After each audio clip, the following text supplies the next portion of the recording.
"Before you leave, could you drop by the store in the corner and pick up another bottle for me?" Jessie hollered at her niece Brenda once more. It wasn't even mid-afternoon yet, and Jessie was already asking for her second bottle. A deep sigh escaped Brenda's lips. "Aunt Jessie, the store owner already refused me once. I doubt she'll let me buy another bottle." Brenda explained. "Tell her I found work and I start tomorrow," Jessie said.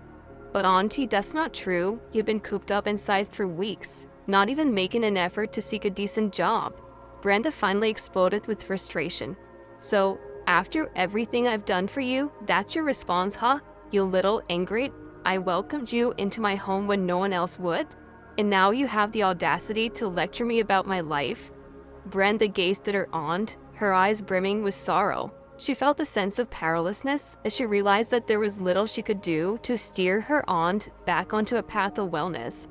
Jessie had been falling back onto her old habits for the past few weeks. The last time she pledged to stop, she stayed true to her promise, offering Brenda a glimmer of hope. But now, Aunt Jessie had relapsed once again. As Brenda trudged towards the store, planning to plead for another bottle, she found herself contemplating her life. Each step was heavy with the weight of her predicament, her heart aching as she considered the difficulties she had encountered. The burning question that relentlessly spun in her mind was, why her? Why had life or God chosen to heap upon her these burdensome trials? Brenda was still just a young girl, yet her life had already been marked by numerous hardships. When she was but a small child, her father, serving in Afghanistan, was tragically killed. Raising Brenda alone was a daunting task for her mother, Angela. Navigating the complexities of being a single parent was a tough challenge, and there were times when Angela struggled to make ends meet and properly care for her young daughter. Angela was particularly susceptible to falling ill. There were periods when she was bedridden for months on end, unable to care for herself, let alone Brenda. As a consequence of her frequent illnesses, Angela's employers began to express their dissatisfaction. Initially, they hinted at it subtly, but eventually they told her outright that they couldn't afford to constantly accommodate a sick employee. Having to leave job after job due to her health, Angela would often return home and sob into her pillow out of sheer desperation. Their family was always caught in a financial crunch. There were times when their dinner was nothing more than slices of bread, dipped in salty sunflower oil, or bowls of plain noodles. Brenda attended school in clothes that were threadbare and worn out. Children can be brutally honest at times, voicing their observations without sugarcoating their words. Brenda bore the brunt of this honesty whenever she walked into school. She was treated as an outcast, with whispers about her poverty trailing behind her. She grew accustomed to the muted voices of her classmates, talking about her hand-stitched blouse or a skirt that had long since fallen out of fashion. When Brenda turned 14, she suffered another devastating blow. Her mother, the only person who truly cared for her, passed away. Her Aunt Jessie, Angela's sister, took her in, but Brenda's quality of life saw no improvement. Aunt Jessie often berated Brenda, calling her a lazy parasite, even though Jessie herself seldom lifted a finger to do any housework or work in general. Assuming Brenda was mature enough to manage the household, Jessie burdened her with all the domestic responsibilities. To escape, Jessie frequently turned to alcohol.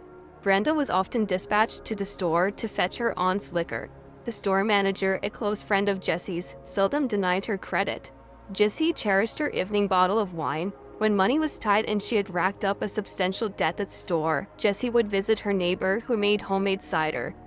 By the end of the months, they'd be reduced to dipping bread into broth to satiate their hunger. Money was like water in Jessie's hands, quickly flowing away. They'd pay off debts only to end up broke again. Drunk, Jessie would often blurt out, "You're such a burden. I wish you'd find someone and leave my sight." These hurtful words would inevitably reduce Brenda to tears. Jessie's friend Evelyn, who worked at the store owned by her son, often found herself the topic of Jessie's conversations. Jessie was envious of Evelyn's financially stable family. She often steered conversations towards Evelyn's wealthy son, John, asking Brenda if she was attracted to him. Brenda would deflect these questions, saying she didn't want to discuss it. When Brenda turned 18, Jessie began to fantasize about the comfortable life Brenda could lead if she considered John as a future husband. However, Jessie's interest in Brenda marrying John wasn't driven by concern for Brenda's future, but rather by her own selfish desires. If Brenda were to wed the store owner, Jessie anticipated that her own life would improve dramatically. She fantasized about visiting the store even without any money, as she would then be related to Evelyn, who she believed would generously share groceries with her. She also counted on the prospect of having her debts absolved, but Brenda, now grown up, had no intention of facilitating her aunt's grandiose plans. The once docile and obedient Brenda found her courage and voiced her unwillingness to fulfill her aunt's financial fantasies. Brenda had grown wary of her aunt's incessant manipulation, especially as Jessie had become increasingly bold in suggesting Brenda marry John. One day, Brenda reached her breaking point. "Auntie, I won't be a pawn in your plans," she declared, storming out and slamming the door behind her. After calming herself a little, she returned to gather her few possessions. She pulled out a small box from behind a closet, a box where she had been secretly stowing away any money she managed to save ever since moving in with Jessie, who was unaware of its existence. There was enough money in the box to cover rent for a small room. Brenda didn't forget to take her father's medal, one of the few mementos she had of him. It served as her talisman. But the money she had, Brenda could afford not only a modest room in an elderly woman's apartment, but also enough food for the first few weeks. Once she had moved out of her aunt's house, Brenda found herself considering her future. College was out of the question as she simply couldn't afford it. One day, she picked up a free newspaper from a supermarket. As she scanned through the important vacancies, she realized that many of the jobs required specific qualifications she didn't possess due to her lack of formal education. Then her eyes landed on a few ads seeking a janitor. She chose a phone number at random and dialed it. The HR manager hired her on the spot. The office had not been cleaned in 3 days. The company Brenda started working at had a reputation for high staff turnover due to the toxic work environment. After signing the contract, Brenda got straight to work. On her first day, she entered one of the larger offices filled with computers and busy workers and began mopping the floors. "What's that smell?" Brenda heard a shrill voice shout in her ear. It belonged to an extraordinarily beautiful, yet equally mean woman who reminded Brenda of those gorgeous yet wicked cartoon characters. This woman, Rebecca, had striking dark eyebrows, almond-shaped eyes, hair the color of a raven's wing, high cheekbones, and a pointed chin. A single glance was all it took to perceive the maliciousness hiding beneath Rebecca's beauty. "What are you gawking at? Can't you smell it? Your mop is rotting. Go wash it or get a new one," commanded the toxic beauty. As Brenda passed by 2 men sitting near the exit, she overheard them rating her body on a scale of 1 to 10. Brenda was indeed quite attractive, but her beauty was of a gentle, endearing kind, quite unlike Rebecca's. Brenda had a kind face, large gray eyes, a high forehead, childlike plump lips, and thick hair pulled back into a careless ponytail. Even her out-of-fashion old clothes couldn't hide her slender waist and pronounced curves. Her shy demeanor and downcast gaze as she mopped the floor made her seem like a modern-day Cinderella, enduring the scorn of her stepmother. The men whispered their assessments and opinions about the new janitor, careful to keep their voices low so the office queen Rebecca wouldn't overhear. In their opinion, Brenda was a beautiful girl, if only she dressed better. Unfortunately for them, Rebecca had keen hearing and managed to overhear their whispers. It hadn't even been a full day since Brenda started work, and Rebecca was already discussing Brenda's attire with her female colleagues. Rebecca couldn't stand the idea that another woman in the office, who despite wearing old clothes and being a janitor, could also be considered beautiful. Brenda felt a surge of frustration, a desire to snap her mob in half and express her disdain for them all. But the reality of her situation forced her to restrain herself. Swallowing her rising tide of emotions, Brenda rinsed the mop and continued her work, choosing to ignore the scornful mockery from the women in the office. Each day at the office was a torturous ordeal for Brenda. Rebecca not only badmouthed her to colleagues, but also to the bosses. Some employees found Rebecca's relentless attacks odd, assuming that there must have been some prior feud between the two girls. They were oblivious to the fact that it was simply a competitive move from Rebecca. Brenda was seen as a threat that might divert the attention Rebecca was used to receiving before Brenda joined their office. The only person who felt sympathy for Brenda and sensed something was wrong was a man named Tim. He had affectionately started calling Brenda Cinderella from the day he first saw her. One evening, Tim stayed back in the office even after his workday was over. He waited for Brenda, as a workday typically ended long after everyone else's. When Brenda finally emerged from the office, she was taken aback to see Tim approach her and invite her to dinner at a nearby cafe.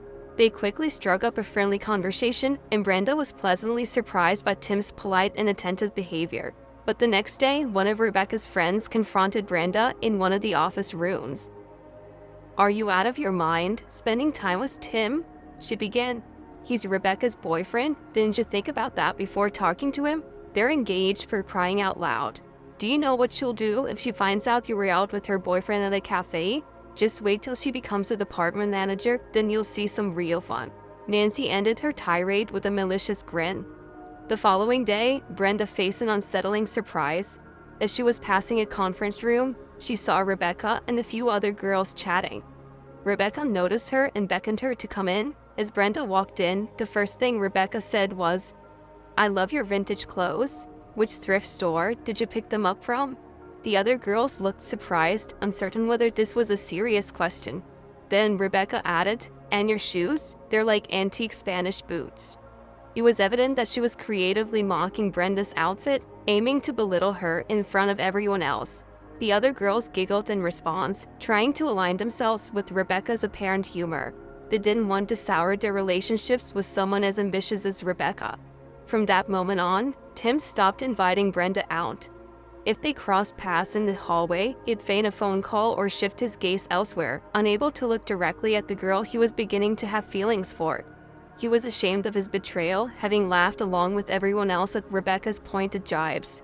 Although he had fallen out of love with Rebecca a long time ago, the thought of breaking up with her was out of the question. He liked his job and the pay it brought. He didn't want to cross paths with the future department manager. Tim had his hopes pinned on a promotion, and he was ready to use any means necessary to get there. He was even willing to suppress his budding feelings for Brenda to achieve his career goals. After Rebecca successfully squashed what she saw as an attempt to steal her boyfriend, she strutted around the office, taking pride in her victory. Rebecca, the office queen, was so pleased with her public belittlement of Brenda that she left her alone for a while. Brenda's sense of dignity, however, clashed with the harsh reality of her situation. If she quit now, she risked not getting paid. Unfortunately, when she signed her contract, she had not paid close attention to the fine print, which stated that if she chose to quit within the first month, she could face a delay in payment or not get paid at all. Brenda didn't want to lose the pay from 3 weeks she had already worked, so she had no choice but to stick it out. Her savings were dwindling. And then there was her pet. Brenda couldn't bear the thought of leaving her playful kitten Simba hungry. One day, a small kitten had managed to sneak into the office. Brenda's heart melted at the sight, and she had hidden the tiny creature from an irate Rebecca. When the workday ended, she took the kitten home with her. The old lady who was her landlord didn't mind the kitten. Brenda named the small creature Simba. When she was down to her last bit of money, she split the last packet of milk between herself and Simba. The eagerly awaited payday coincided with the day the big boss, Mr. Frank Jefferson, decided to visit the office. As the head of the company, he often visited the branches. Everyone was intimidated by the boss, everyone except for Rebecca. She had somehow managed to earn the trust of the war veteran. Mr. Jefferson admired Rebecca's sharp intellect, her beauty, and her bold audacity. When they toured the various departments, Mr. Jefferson, of course, stopped by his favorite one too. Spotting Mr. Jefferson, Rebecca immediately sprang up and headed to meet him halfway. On her way, she accidentally knocked over a coffee mug that had been teetering on the edge of the table. The remaining cold coffee splattered across the floor. Swiftly, she kicked the mug under the table, and then a wide grin spread across her face. As she neared Mr. Jefferson, she greeted him warmly. "Good afternoon, Mr. Jefferson. It's been too long. We've missed you greatly." With a slight tilt of her lips, she almost made it seem as if she was about to give the boss a kiss. Casting a quick, vengeful glance towards Brenda, who was dusting a nearby printer, she started to weave her web of deception. "Actually, we barely had time to miss you. Our HR seems to be slipping up. They just can't seem to hire the right people. The janitor is causing issues again. She's inexperienced and the entire office has lost its polish." Smoothly, Rebecca linked her arm with Mr. Jefferson's, guiding him towards her desk. She gestured towards the coffee stain on the floor and nodded in Brenda's direction. I don't know what to do about this young girl. She just doesn't seem to understand the responsibilities of her role. I mean, she needs to mature. Mr. Jefferson furrowed his brows. He was no longer a young man, but he had an imposing stature and a straight-backed posture. His military background still played a huge part in his everyday conduct. Knowing that Mr. Jefferson, a detail-oriented and disciplined man, despised any form of mass, Rebecca saw this as the perfect opportunity to get rid of her perceived competitor. Mr. Jefferson examined Brenda for a few seconds before asking her to meet him in his office after he had finished his tour. His tone was firm, a clear warning signal that didn't bode well for Brenda. Later in the day, when Mr. Jefferson had concluded his rounds, Brenda entered his office, nervously biting her lower lip. "So, what's the issue here?" Mr. Jefferson inquired, his gaze piercing. "Maintaining the cleanliness of the office spaces is your direct responsibility." Mr. Jefferson observed the flushed face of the young girl standing in front of him. "I'm sorry, sir," Brenda responded in a quiet voice, "but I cleaned the entire office this morning. I don't know where that coffee stain came from." With a deep breath, Brenda decided to reveal her suspicions. "I don't think I'm well liked here, sir. Rebecca especially doesn't seem to like me, and I believe the coffee stain might be her doing. I suspect she's trying to get me fired, sir." Suddenly, Brenda found the courage to lay it all out in the open. With a thoughtful expression, Mr. Jefferson gently tapped on the wooden table with a spin. "And what is your name?" he asked in a friendly tone. "Brenda. Brenda Luckner," she stated confidently. Upon hearing their rather uncommon surname, Mr. Jefferson shifted slightly in his chair. "Brenda, may I ask your father's name?" He probed gently. She dipped her head momentarily before lifting it with visible pride. "My father's name is Peter, but he—" Brenda started, her voice wavering, but Mr. Jefferson interjected before she could finish. "Passed away in Afghanistan." Brenda's eyes widened in surprise, and she seemed to freeze in place. Mr. Jefferson slowly removed his glasses, focusing his gaze on Brenda. "Peter Luckner," he murmured to himself, struggling to maintain his composure. His emotions were a whirlwind, and he fought to hold back the tears threatening to spill over. "A man of true honor," he managed to say before finally surrendering to his emotions and allowing the tears to fall freely. He took a moment to compose himself, wiping the tears from his eyes. It was difficult for him to meet Brenda's gaze again, but after a few moments, he managed to regain his poise and continued. "Your father was an exemplary man. He was someone who always kept his word and was a devoted patriot of his country. I was the one injured and abandoned on the battlefield. Your father, with its rank of major and me a mere second lieutenant, he personally ensured that no one was left behind. It was revealed that Brenda's father had lost his life while courageously pulling his comrade out of the line of enemy fire. By now, tears were trickling down Brenda's cheeks, but she maintained a dignified expression and held her head high. Every time her father was brought up in conversation, it held a significant meaning for her. She cherished his memory deeply and was immensely proud of him. Brenda, you're very much like your father," Mr. Jefferson commented warmly, appreciating the proud glint in her eyes. "He was always focused and dedicated to his job, just like you, minding his own business." He paused, contemplating the issue Brenda had mentioned about Rebecca, and decided, "So you're suggesting that she's the bully, huh? Let me handle the situation, Brenda. Please go ahead and continue with your work." The next morning, Brenda arrived at the office, only to be surprised by an older woman in her uniform bustling about the workspace. Her heart fluttered uneasily as she wondered what had occurred. Seeking clarity, she headed towards the office of the HR manager. Knocking softly, she entered the room. Mrs. Jones, the HR manager, quickly stood up with a bright smile upon seeing Brenda. "Brenda, come in. I was actually expecting you. Please have a seat. Would you like a cup of coffee?" Brenda merely nodded in affirmation. "Mr. Jefferson asked me to brief you on your new position. How about trying your hand at public relations? He thought you might enjoy it there. You can start in as assistant and learn as you go." Confused and lost in her thoughts, Brenda walked over to her locker and opened it. She found herself automatically picking up her cleaning supplies, her duster and rag, a habitual routine ingrained from her previous job. "Excuse me, young lady, may I ask what you're doing?" An older woman's voice echoed from behind. It was the new janitor. The woman had taken over Brenda's former role, mistakenly thinking Brenda was rummaging through her locker. Snapped back to reality, Brenda chuckled. "Oh, I'm sorry, ma'am. I used to be the janitor here. I didn't mean to intrude. Today's my first day in a new role."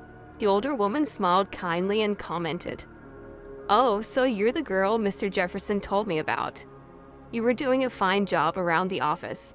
Brenda returned the smile and said, "I'm more than willing to assist if you ever need help, ma'am."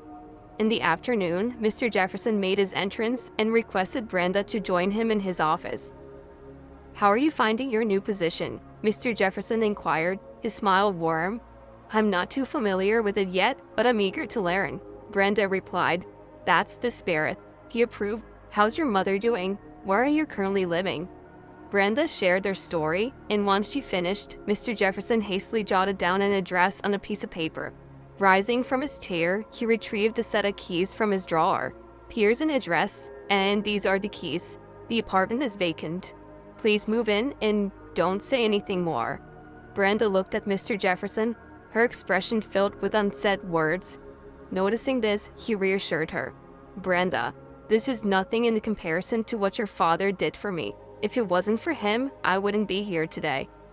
"Thank you, Mr. Jefferson. I'm grateful for your kindness." That very day, Brenda returned home and began packing her belongings. Mrs. Clark, her elderly landlord, appeared from her room, curious about the sudden activity. "Mrs. Clark, I've been offered a place to live, rent-free, and it's closer to my work. I plan on moving out tonight, but I'll cover the rent for the next 2 weeks." "Oh dear, you don't have to do that. I've grown quite fond of you, Brenda, but when you're away at work, Simba keeps me company. Would you consider leaving him with me?" Brenda gave Mrs. Clark a warm hug, smiling. After saying her goodbyes, as she stepped outside, her phone buzzed. Her salary had been credited into her bank account, but the amount was substantially more than she had anticipated. She quickly texted the payroll clerk pointing out the error, but the reply she received informed her that the company had included compensation for moral damages. It appeared that Mr. Jefferson had dismissed Rebecca, explaining that her behavior was tarnishing the company's reputation. As soon as Rebecca was fired, Tim began to hover around Brenda, even inviting her to a high-end restaurant. Although Brenda wasn't keen on the idea, Tim was persistent. Throughout the evening, Tim chatted incessantly about various topics, and Brenda listened patiently, willing to give him an opportunity to express himself. However, he never once addressed his previous actions, nor the fact that he hadn't supported her when she needed it most. Instead, he constantly showered her with compliments, praising her intelligence and beauty. When Brenda responded neutrally, Tim realized she wasn't falling for his charade. As their dinner came to a close, the waiter delivered the bill, discreetly placing it at the edge of the table. Tim suggested splitting the bill, to which Brenda smiled and responded, "Nah, I got this." Brenda's life took a positive turn in Mr. Jefferson's apartment. She cherished her new job and was relieved from the constant worry of her prior struggles. She progressively grew more involved in her department's operations and was well-liked by her colleagues. However, she did remember those who had not treated her well before Miss Jefferson recognized her. One day, returning home, she noticed that her apartment door was unlocked, a state she never left it in. Her worry grew, considering the possibility of a break-in. She cautiously entered, spotting a suitcase near the entrance. In the living room, a man a few years her senior was fast asleep on the couch. Confused, she sat opposite the couch, quietly observing the unfamiliar man and debating whether or not to wake him. After a few minutes, the man's phone, sitting on the glass table in front of him, began to buzz. Brenda leaned in and saw Dad flashing on the screen. The pieces started falling into place in Brenda's mind. After a moment's hesitation, she decided to answer the call. "Eric, where are you, son?" It was Mr. Jefferson's voice. Brenda stepped into the hallway to speak quietly. "Mr. Jefferson, this is Brenda." She began struggling to contain her amusement. "Brenda, how did you—" "Oh, goodness, I completely forgot to inform him. I'm so sorry, Brenda." "No, it's all right. Don't worry about it. Can you wake him up? I'll ask him to leave." "No, you don't have to, Mr. Jefferson. Let him rest. I'll be okay." "All right. I'm sorry once again." Eric slept soundly as if he hadn't slept in days. He was clear from his exhausted state, fully clothed except for his jacket and shoes, that he was extremely tired. By 9 p.m., Brenda realized Eric wasn't going to wake up by himself. She began preparing dinner in the kitchen. When the table was set, Eric was still sound asleep. She even tried playing music on the speakers to rouse him, but to no avail. Finally, she approached him, placing her hand gently on his shoulder.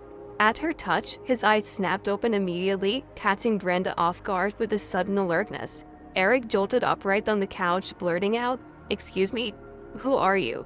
Fast forward a few months, and Eric and Brenda had become inseparable. They enjoyed each other's company immensely, sharing countless moments of laughter and camaraderie. Eric held the position of vice president in the company and was frequently away on business trips. When he and Brenda started dating, he consciously decided to take a break from his travels. Despite his relative youth, Eric was an accomplished businessman. He understood that relationships required as much care and commitment as his professional life. Thus, in the first 6 months of their relationship, he treated Brenda as if she was his one and only. He made certain she knew he trusted her implicitly and that she could place her full trust in him too. Their relationship bloomed like a well-tended garden, rich with trust, respect, and deep affection. Eric and Brenda were more than just a romantic couple. Their bond was akin to that of siblings, underpinned by a foundation of mutual understanding and shared experiences. They were open books to each other, concealing nothing and sharing everything, from their smallest daily triumphs to their deepest insecurities. This profound connection was particularly valuable for Brenda. She had spent most of her life navigating the world with a small, tight-knit circle of people she genuinely cared about. Her life was a testament to self-reliance and resilience, but her relationship with Eric added a new dimension of shared warmth and companionship. Their unpretentious affection for each other was evident in their every interaction. They supported each other in times of difficulty, celebrated each other's victories, and learned from each other's experiences. Their shared laughter was the soundtrack of their life, filling their shared spaces with warmth and joy. They navigated life's ups and downs hand in hand, cherishing the journey more than the destination. The love they had for each other was genuine and profound, a testament to their commitment to each other. One day, Eric extended an invitation to Brenda for a family dinner, making her first meeting with his mother. The evening was delightful, filled with warmth and engaging conversation. Eric's mother was a gracious and charming woman. Her radiant smile was as welcoming as her open heart, putting Brenda at ease. After the meal, the two women found themselves in the kitchen, washing dishes and sharing stories. As they stood side by side, elbow deep in the soapy water, Eric's mother began to share tales of her family. She painted vivid images of Eric's childhood, filled with his endless curiosity and boundless energy. She spoke of the milestones they'd celebrated, the challenges they'd overcome, and the indelible memories they'd created together. As she listened, Brenda couldn't help but feel a sense of belonging. These stories provided her with a glimpse into Eric's past, an insight into the family she was becoming a part of. The warm and inviting atmosphere created by Eric's mother allowed Brenda to feel more connected to Eric and his family, forging an even deeper bond between them. As the evening wore on, Brenda learned something about Eric that she had not known before. He had been adopted as a child by Mr. Jefferson. It came as a surprise that Mr. Jefferson, unable to have children of his own, had ended his first marriage. Because of this, he later met Monica, Eric's mother, and they decided to adopt. Eric had been raised with all the love and care his parents could offer, and it was evident that this adoption could only add another layer of love and compassion to this tight-knit family. The revelation explained the profound bond between Mr. Jefferson and Eric, as well as the special place Brenda held in their hearts. Despite the surprise, Brenda appreciated the openness with which this story was shared. It spoke volumes about the trust and acceptance that was foundational in their family, making her feel even more welcome and cherished. It added depth to her understanding of Eric's past and the unique paths that had led them all to this moment. The journey may have been unconventional, but the love they shared was unmistakable. Mr. Jefferson held a profound respect for Monica, his wife, who had chosen to share her life with him despite his inability to have children. Her decision to marry him, knowing they would not have biological children together, signified a depth of love and commitment that he treasured. She had not only accepted him with his limitations, but had also embraced the idea of creating their family in a different way, through adoption. This profound decision demonstrated Monica's empathetic nature and unwavering support, attributes which were reciprocated in Mr. Jefferson's deep reverence for her. Their shared journey in building their family, starting with the adoption of Eric, was a testament to their shared values of love, resilience, and acceptance. Eric, growing up in such a nurturing environment, had been a keen observer of his parents' mutual respect and unconditional love. In fact, their relationship had a significant influence on his own values and approach to life. The way they treated each other with kindness, respect, and unwavering support became a guiding principle for Eric. He admired his parents' ability to communicate, solve problems, and navigate life's ups and downs together. Their love story wasn't just about shared joy, but also about shared growth and resilience. They stood by each other, overcoming challenges and celebrating triumphs, which taught Eric the importance of companionship and compromise. Such an upbringing imprinted on Eric a deep understanding of respect and empathy towards others, which he carried into his own relationships. This could be clearly seen in his relationship with Brenda. He treated her with the same respect and affection that he had seen his parents extend towards each other, building a relationship grounded in mutual trust and understanding. This familial foundation undoubtedly contributed to the deep and compassionate bond that Eric and Brenda share.